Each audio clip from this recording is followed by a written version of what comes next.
नमस्कार, कुलाबा न्यूजमधून मी सिद्धेश भंडारे. आपण जर पाहिलं तर मी आता भायखळ्यातल्या रिचर्डसन अँड प्रोडास या सेंटरमध्ये आहे, जिथे 12 उमेदवारांचा उमेदवारी अर्ज हा स्वीकारला गेला नव्हता. त्याच्यामुळे खूप वाद झाला होता. एके प्रकारे लोकशाहीच्या प्रक्रियेवर संशय व्यक्त केला जात होता. आणि आणखी एक महत्त्वाची बाब म्हणजे या ठिकाणी राहुल नार्वेकर जे विधानसभा अध्यक्ष आहे त्यांच्यावर सुद्धा इथे गंभीर आरोप केले गेले होते. आपल्यासोबत सध्या माजी खासदार हरिभाऊ राठोड आहेत. आपण त्यांच्याकडून समजून घेणार आहोत की नेमकं काय घडलं होतं त्या दिवशी आणि तुमच्यावर गंभीर आरोप केला गेला. त्याचबरोबर तुम्ही सुद्धा म्हटलं की मला धमकी दिली गेली. नेमकं काय प्रकारे मला सांगा. हे बघा, सुरुवात अशी झाली की इथे हे बघा, तुम्ही गेट पहिला गेट बघा, तिथूनच एंट्री देत नव्हते. दुसरा गेट हा आहे, इथे पोलीस उभे आहेत बघा. त्यांचं तुम्ही घ्या व्हिडिओ घ्या ते उभे आहेत. तसेच त्या दिवशी उभेच होते. हां, त्याच्यानंतर तिथे जो काउंटर लावला आहे, हे काउंटर तुम्ही बघा. काउंटर आणि त्याचं कॅबिन 10 पावलाचं अंतर आहे, बरोबर. तिथे त्यांचेच माणसं बसवले होते.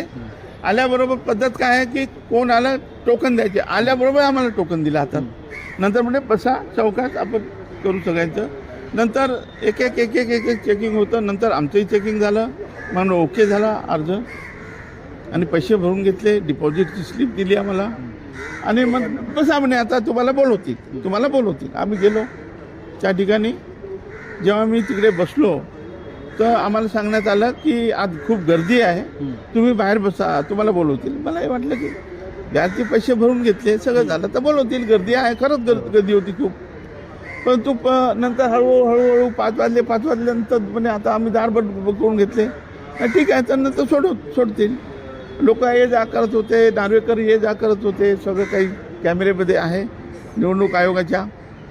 आणि नंतर हळूहळू 8 वाजले. मग पोलीस फोर्स बोलवलं, पूर्ण कमीत कमी 200 पोलीस बोलवले. 200 पोलीस आणि याला म्हणे दंडे हाकलून याला हाकला म्हणे इथून. मग आमचे BSPचे कॅन्डिडेट तर आत गेले होते, त्यांना बाहेर काढलं 3 कॅन्डिडेटला.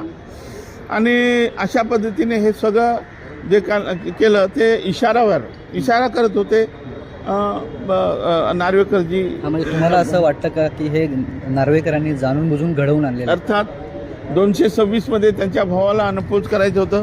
आम्ही 3 कॅन्डिडेट आहोत बाहेर, आता 4 कॅन्डिडेट 226चे आहोत. मग काय आम्हाला काय म्हणजे येड लागलं का? जर 4:30 वाजता आम्ही पैसे भरले तर आम्ही 5 वाजता आत जाणार नाही? ज्यार्थी पैसे भरले सगळं केलं तर आम्ही आत काय जाणार नाही? आम्हाला काय येड लागलं का काय झालं आहे? तर हे सगळं आम्हाला सांगितलं, अरे तुमचे पैसे भरले आहे, शांत बसा ना वगैरे वगैरे. आम्ही असं ते झालं आहे. राहुल नार्वेकरांचं आणि तुमचं काहीतरी संभाषण झालं होतं, तुम्ही म्हटलं की नेमकं काय होतं? तुम्हाला धमकी दिली गेली होती? मला धमकी दिली काय? राठोड, हे बरोबर नाही आहे. तुम्ही मुख्यमंत्र्याकडनं कामं करून घेताय आणि ते येत आहे, काय बरोबर नाही आहे वगैरे. नंतर म्हणाले तुमच्या सिक्युरिटी कोणी दिली तुम्हाला? पोलिसांनी दिली. म्हटलं ते अरे लाव फोन जॉईंट सिव्हिल याला काही काय सिक्युरिटी द्यायला काढून टाका. काय क्रेट आहे सिक्युरिटी द्यायचा? काढून टाका सिक्युरिटी, माझा ऑर्डर आहे. त्यांनी सांगितलं जॉईंट सिपीला. मग मी म्हटलं त्यांना, साहेब मला सिक्युरिटी कशाला दिली माहिती आहे का तुम्हाला? मला जीवे मारण्याची धमकी आहे. उद्या जर माझ्या जीवाला काही झालं तर माझे कुटुंबाला तुम्हाला सोडणार नाही म्हटलं. लक्षात ठेवा, हे रेकॉर्ड झालं आहे. ते पण मी त्यांना सांगितलं. तर हे सगळा जो प्रकार आहे निंदनीय प्रकार आहे. तुम्ही शिवसेना खाल्ली, तुम्ही राष्ट्रवादी खाल्ली, तुम्ही अध्यक्षपदावर असताना सगळ्यांना अन्याय केला. तुम्ही कोर्टाला जुमानलं नाही, तुम्ही सुप्रीम कोर्टाचे आदेश मानले नाही आणि तुम्ही या महाराष्ट्रामध्ये असंविधानिक असं सरकार आणलं आणि त्या माध्यमातून परत तुम्ही सरकार आणणार आहे. एक दिवस असा येईल, उठाव होईल, जनतेमधून उठाव होईल, तुम्हाला राख रांगोळी होईल या महाराष्ट्राची, या देशाची. लक्षात ठेवा, हे फार गंभीर बाब आहे. तुम्ही लोकांचा अंत बघू नका. पुढे तर आम्ही करू. आज त्या निवडणूक निर्णय अधिकारी आताही निर्णय घेऊ शकतो, आम्हाला न्याय देऊ शकतो. आमचे अर्ज त्यांनी घ्यावे. नाही घेतले तर आमची पुढची तर तयारी, हायकोर्ट आहे, सुप्रीम कोर्ट आहे, सगळे आहे.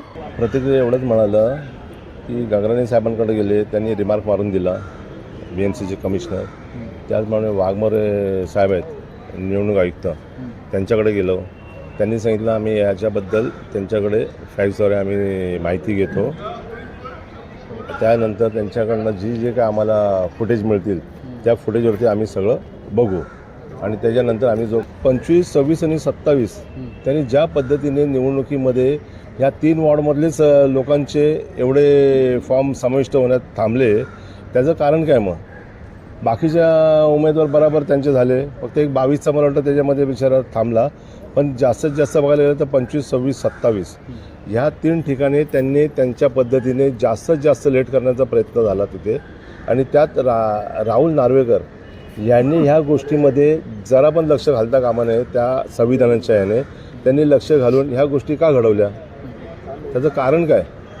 या गोष्टी करण्यामध्ये कुठेतरी उमेदवार किंवा त्यांचा जो उमेदवार उभा आहे त्याला कुठेतरी धक्का लागलेला आहे. त्या गोष्टीसाठी त्यांनी हा प्रकार झालेला आहे. कारण का आम्ही 3 दिवस झाले की आम्ही रात्रीचे दिवस करून आम्ही यांच्या पाठी धावतोय. आम्हाला तकलीफ देण्यात आली आहे आणि तकलीफच्या आम्ही तकलीफ एवढी सहन करून पण आम्ही आमचे काम करतोय. म्हणून मी बोलतो की आम्हाला आमचे हे जे काय आमचे प्रयत्न आहेत त्याला ह्या लोकांनी सक्सेसफुल करून द्यावं, हे एवढंच बोलतो. त्या दिवशी जो राडा ह्या ठिकाणी झाला तर सर्व महिलांना जे हातापायी म्हणजे आरेरावीची भाषा करण्यात आली, धक्काबुक्की केली आणि बेशिस्तपणा जो झालेला आहे त्याची जबाबदार पोलीस प्रशासन आहे. कारण की बघा, आम्ही आरोपी नाही आहेत, गुन्हेगार नाहीत, आम्ही एक उमेदवार आहे आणि आम्ही आमचा हक्क बजवायला आलेलो आहे तिकडे आणि आम्ही आमचा हक्क मागत आहोत. आम्ही आता पण बघा इकडे पोलीस फोर्स वाढवण्यात आलेली आहे. भीती कोणाला नाही ते तुम्ही स्वतः बघा. आम्ही नाही घाबरत आहे, भीती ह्यांना आहे. म्हणून हे पोलिसांच्या माध्यमातून आम्हाला प्रेशर आणायचा प्रयत्न चाललेला आहे. राहुल नार्वेकरांनी हे जाणून बुजून घडवून आणलंय असं तुम्ही म्हणताय. हे सर्व त्याचीच लोक आहेत. त्या दिवशी सुद्धा तो इथे होता. राहुल नार्वेकर इथे स्वतः त्या दिवशी होता आणि त्यांनी स्वतः माझ्या समोर बोलले की जर का हे लोक आतमध्ये गेले, उमेदवारांना आतमध्ये सोडलं तर मी माझी फोर्स 50-60 लोक आतमध्ये पाठवणार. म्हणजे ही काय चालले काय? हे तर एकतर्फा पूर्ण बोलतो ना, एक हाती सत्ता हे करण्याचा प्रयत्न चाललेला आहे. घराणेशाही इलेक्शन चाललेलं आहे आणि संविधान संपवण्याच्या मार्गावर लागलेले आहेत. त्याच्या पलीकडे यांचा काहीच उद्देश नाही आहे. देशामध्ये अजून चाललेलंच काही यांचं. त्यांना आणि भीती कसली राहुल नार्वेकरला आमची, बरोबर ना? तर एकंदरीत जर आपण पाहिलं तर जे 12 उमेदवार आहे ज्यांचा उमेदवारी अर्ज या ठिकाणी स्वीकारला गेला नव्हता, त्यांनी लोकशाहीच्या प्रक्रियेवरच एक प्रकारे प्रश्न उपस्थित केल्याचं आपल्याला पाहायला मिळतंय. त्याचबरोबर आपण जर एकंदरीत पाहिलं तर राहुल नार्वेकर जे विधानसभा अध्यक्ष आहे त्यांच्यावर सुद्धा खूप गंभीर आरोप केले आहे की त्यांनी हे सगळं जाणून बुजून घडवल्याचा प्रकार या ठिकाणी घडलेला आहे. मी सिद्धेश भंडारे, कोल्हापूर.